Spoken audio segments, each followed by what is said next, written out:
أعوذ بالله من الشيطان الرجيم بسم الله الرحمن الرحيم الله لا إله إلا هو الحي القيوم لا تأخذه سنة ولا نوم له ما في السماوات وما في الأرض من ذا الذي يشفع عنده إلا بإذنه يعلم ما بين أيديهم وما خلفهم ولا يحيطون بشيء من علمه إلا بما شاء وسع كرسيه السماوات والأرض ولا يؤوده حفظهما وهو العلي العظيم بسم الله الرحمن الرحيم الرحمن علم القرآن خلق الإنسان علمه البيان الشمس والقمر بحسبان والنجم والشجر يسجدان والسماء رفعها ووضع الميزان ألا تطغوا في الميزان وأقيموا الوزن بالقسط ولا تخسروا الميزان والأرض وضعها للأنام فيها فاكهة والنخل ذات الأكمام والحب ذو العصف والريحان فبأي آلاء ربكما تكذبان خلق الإنسان من صلصال كالفخار وخلق الجان من مارج من نار فبأي آلاء ربكما تكذبان رب المشرقين ورب المغربين فبأي آلاء ربكما تكذبان مرج البحرين يلتقيان بينهما برزخ لا يبغيان فبأي آلاء ربكما تكذبان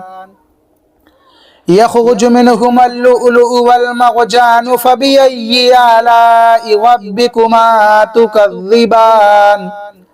وله الجوار المنشآت في البحر كالأعلام فبأي آلاء ربكما تكذبان كل من عليها فان ويبقى وجه ربك ذو الجلال والإكرام فبأي آلاء ربكما تكذبان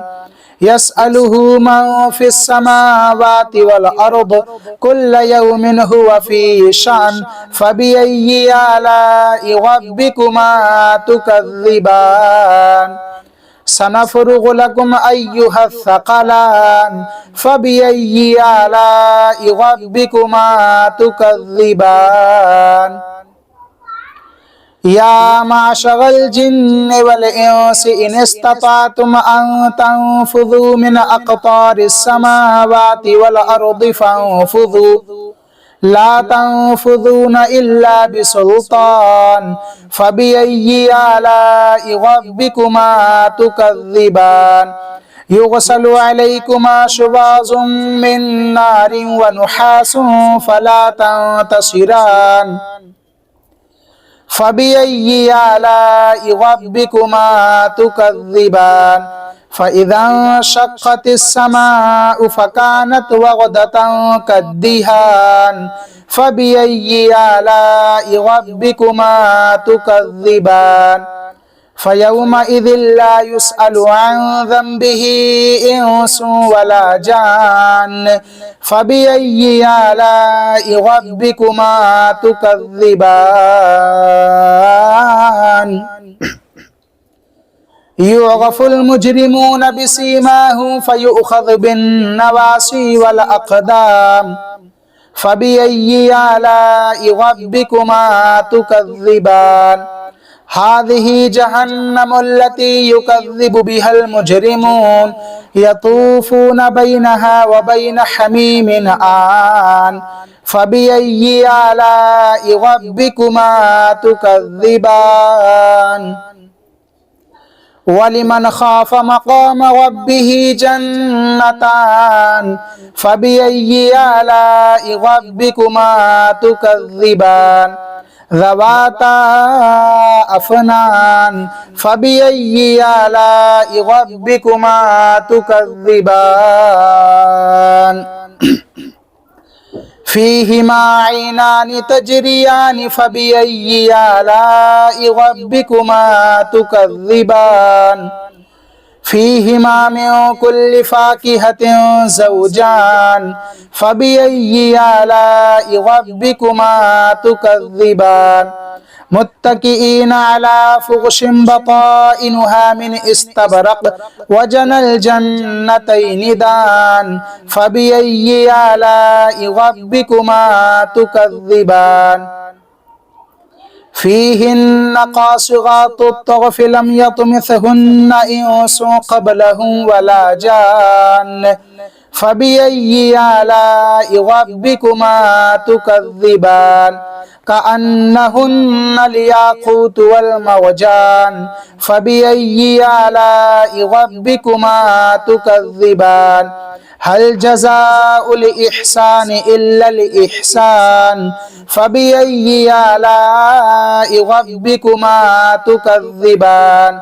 ومن دونهما جنتان فبأي آلاء ربكما تكذبان مدهامتان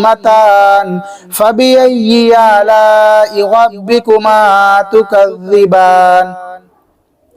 فيهما عينان نضاختان فبأي آلاء ربكما تكذبان فيهما فاكهة ونخل ورمان فبأي آلاء ربكما تكذبان فيهن خيرات حسان فبأي آلاء ربكما تكذبان حور مقصورات في الخيام فبأي آلاء ربكما تكذبان لم يطمثهن إنس قبلهم ولا جان فبأي آلاء ربكما تكذبان متكئين على رفرف خضر وعبقري حسان فبأي آلاء ربكما تكذبان تبارك اسم ربك ذي الجلال والإكرام بسم الله الرحمن الرحيم سبح لله ما في السماوات وما في الأرض وهو العزيز الحكيم يا أيها الذين آمنوا لم تقولون ما لا تفعلون كبر مقتا عند الله أن تقولوا ما لا تفعلون إن الله يحب الذين يقاتلون في سبيله صفا كأنهم بنيان مرصوص وإذ قال موسى لقومه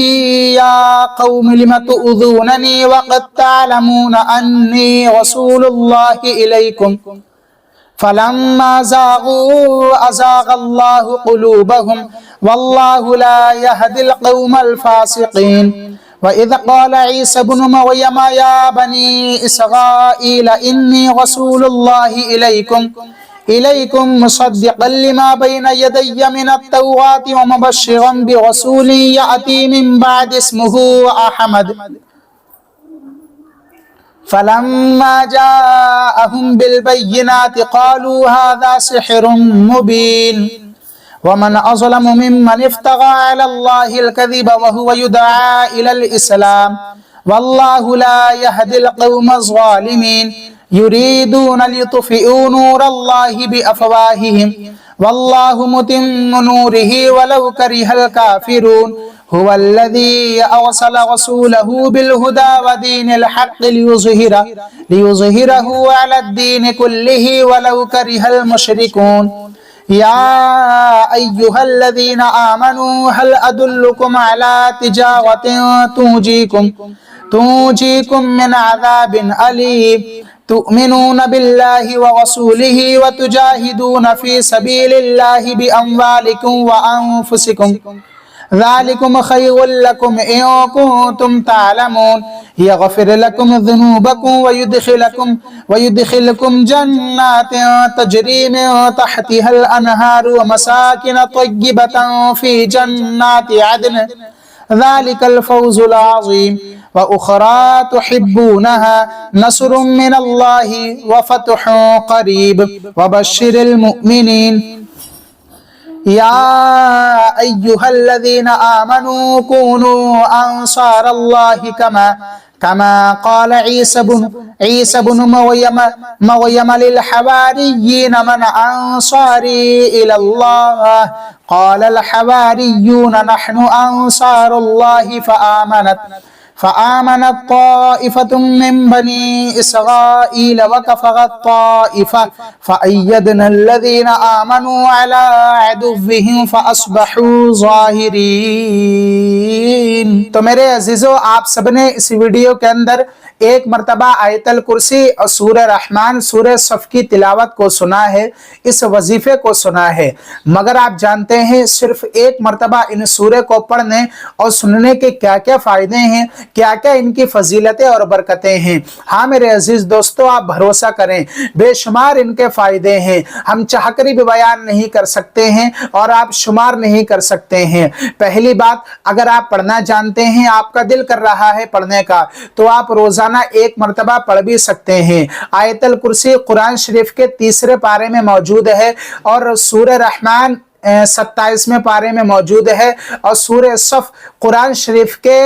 28ویں پارے میں موجود ہے، آپ دیکھ بھی سکتے ہیں۔ لیکن اگر آپ کو پڑھنا نہیں آتا ہے، آپ کسی مجبوری کی وجہ سے نہیں پڑھ سکتے ہیں، اسی لیے الحمدللہ میں نے خود آپ کو اس ویڈیو کے اندر ایک مرتبہ ان سورے کی تلاوت کر کے سنائی ہے۔ اگر آپ نے ایک عادت بنا لی، ایک معمول بنا لیا روزانہ اس دعا کو سننے کا، اس عمل کو کرنے کا، ایک مرتبہ آیت الکرسی سورہ رحمان سورہ صف کو، تو انشاءاللہ اس کی برکت سے اللہ رب العزت آپ کی غریبی کو دور فرما دے گا۔ سبحان اللہ۔ ہاں میرے عزیز دوستو، ہر انسان چاہتا ہے کہ میرا کاروبار اچھا چلے، میں کسی بھی چیز کا کام کرتا ہوں، کوئی بھی جائز کاروبار کرتے ہیں، ہر انسان یہ سوچتا ہے کہ بہت بہتر چلے جس کے وجہ سے میں پیسہ بے حساب کما پاؤں۔ تو اگر آپ غریب ہیں، آپ یہ چاہتے ہیں کہ میری غریبی دور ہو جائے اور غیب سے اللہ رب العزت میرے لیے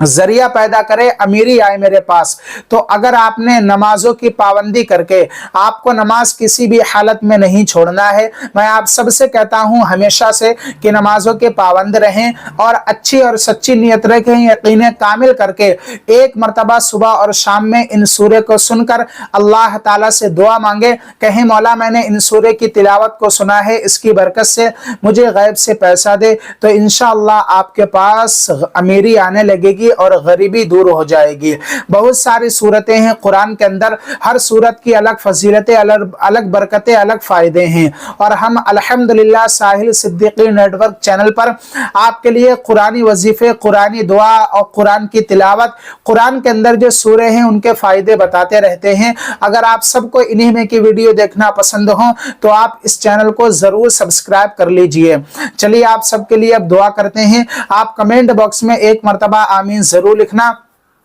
اگر اللہ تعالیٰ نے ہم میں سے کسی ایک کے آمین کو پسند کر لیا تو مجھے یقین ہے کہ ہماری تمام دعائیں قبول ہو جائیں گی۔ مولا کریم ہم سبھی نے اس ویڈیو کے اندر ایک مرتبہ آیت الکرسی، سورہ رحمان اور سورہ صف کی تلاوت کو سنا ہے، اس کی برکت سے ہماری تمام پریشانیاں دور عطا فرما، ہمارے جائز کاروبار میں، مکان میں، دکان میں بے شمار برکتیں، رحمتیں عطا فرما۔ مولا ہماری دلی جائز تمنا کو پورا عطا فرما، جو قرض دار ہیں مولا انہیں قرض سے بری عطا فرما، آمین یا رب العالمین۔ چلیے میرے عزیز دوستوں، ملتے ہیں نیکسٹ ویڈیو میں نئے ٹاپک کے ساتھ، تب تک کے لیے آپ سبھی کو